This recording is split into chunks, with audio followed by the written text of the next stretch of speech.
Some of the words எல்லாமே பார்த்தீங்கன்னாக்க English language English டிக்ஷனரியில் இருக்கிற எல்லா வேர்ட்ஸுமே இங்கிலீஷ் ஆரிஜின் கிடையாதுங்க. நிறைய வேர்ட்ஸ் நீங்கள் பார்த்துருப்பீங்க, அது க்ரீக் ஆரிஜின், அது லாட்டின் ஆரிஜின் அப்படின்லாம் சொல்லுவீங்க. இப்போ சம் ஆஃப் த வேர்ட்ஸ் எல்லாமே பார்த்தீங்கன்னா இந்த வேர்டு எப்படி ஆரிஜின் ஆச்சு. மேங்கோ அப்படின்ற ஒரு வேர்டு வந்து மாங்காய், அது தமிழ் வேர்டுங்க. அது தமிழ் வேர்டு வந்து இங்கிலீஷ் டிக்ஷனரிக்குள்ளே வந்துருச்சு. அதே மாதிரி பார்த்தீங்கன்னாக்க கீ அப்படின்னாக்க அது போர்ச்சுகீஸ் வேர்டு, அதுவும் இங்கிலீஷ் டிக்ஷனரிக்குள்ளே வந்துருச்சு. இன்னொரு 2 எக்ஸாம்பிள் பார்த்தீங்கன்னாக்க கேட்டமரான்.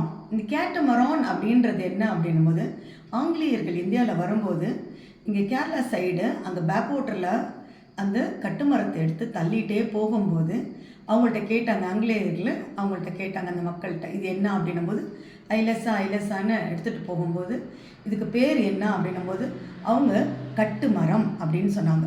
அப்போது இந்த ஆங்கிலேயர்கள் எழுதும்போது என்ன எழுதினாங்கன்னாங்க கேட்ட மேரம் அப்படின்னு எழுதினாங்க. அந்த கேட்ட மேரம் அப்படின்னு போய் அப்படியே தழுவி கேட்ட மேரான் அப்படின்னு வந்ததுங்க.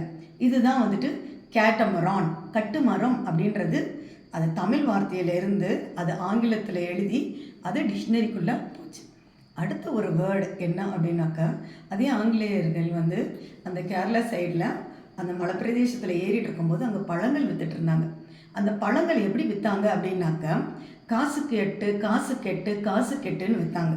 அது எதை விற்றாங்க அப்படின்னாக்க கேஷ்யூ நட்டை விற்றாங்க. இந்த கேஷ்யூ நட் அப்படின்னா இந்த முந்திரி பழத்தை அவங்க விற்கும்போது இப்போது இது என்ன அப்படின்னு கேட்டாங்க ஆங்கிலேயர்கள். அவங்க கேட்கும்போது காசுக்கு 8 அப்படின்னு சொன்னாங்க.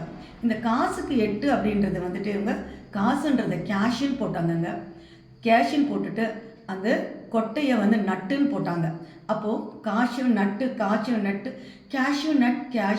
அப்படின்னு வந்துட்டு அது கேஷ்யூ நட் ஆயிடுச்சு.